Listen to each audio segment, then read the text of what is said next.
Little Miss Greedy by Roger Hargreaves. Little Miss Greedy certainly was, what? Greedy, I'll say. As greedy as a giant, and giants are really very greedy indeed.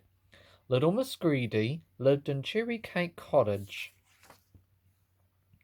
One lovely summer morning, a Monday, little Miss Greedy awoke earlier than usual. She felt rather hungry, so she went into her kitchen and cooked herself some breakfast. Some breakfast indeed. Sausages. Now, if you had sausages for breakfast, or if I had sausages for breakfast, how many sausages would we have? One? Perhaps two? Maybe three? Guess how many sausages little Miss Greedy had for breakfast? 66.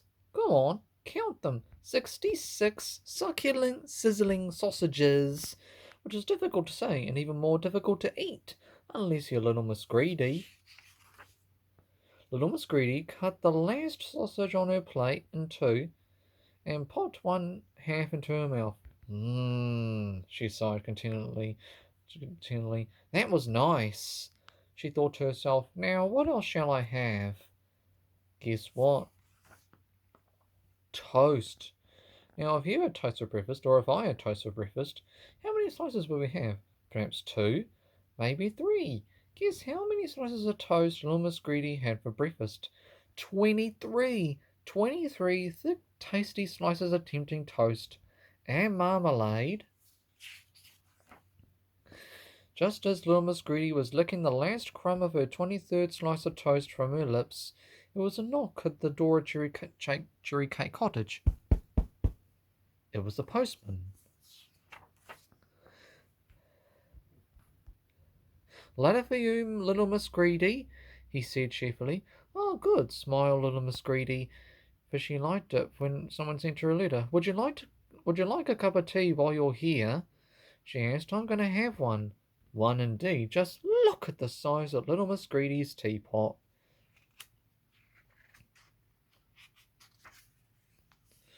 The postman had one cup of tea and a chat, thanked little Miss Greedy, and left. Little Miss Greedy poured herself another cup, another after the 11 other cups she had already had, and opened her letter. It was from her cousin, Mr. Greedy. Dear little Miss Greedy, he had written. He always wrote to his cousin that way. Next Wednesday is my birthday. Please come to tea at 4 o'clock. Little Miss Greedy was delighted. She hadn't seen her cousin for quite some time. Wednesday was a lovely day. After a little light lunch, I'll tell you what later, little Miss Greedy set off in her car to drive to Mr. Greedy's house. But before she set off, she put something on the back seat of her car, something large, Mr. Greedy's birthday present. At 4 o'clock precisely, little Miss Greedy pulled up in front of Mr. Greedy's roly-poly sort of a house. Mr. Greedy was there to meet her. Hello, little Miss Greedy, he smiled. How lovely to see you after all this time. All this time. Happy birthday, laughed little Miss Greedy. She gave Mr. Greedy a big kiss. Mr. Greedy blushed. Do come in, he said. Tea's all ready. Little Miss Greedy was following Mr. Greedy into his house when she remembered something.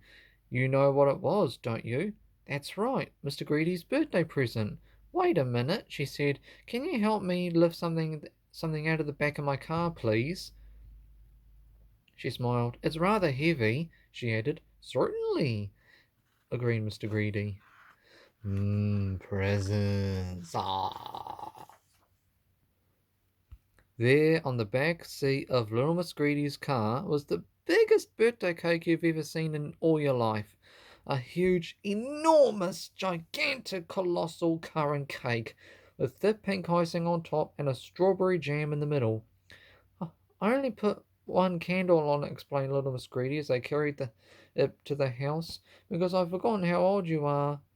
Oh, you shouldn't have, laughed Mr. Greedy. He licked his lips, but I'm glad you did. I baked it today, said little Miss Greedy, and she chuckled. I have a confession to make, she said. This isn't the only cake I baked today.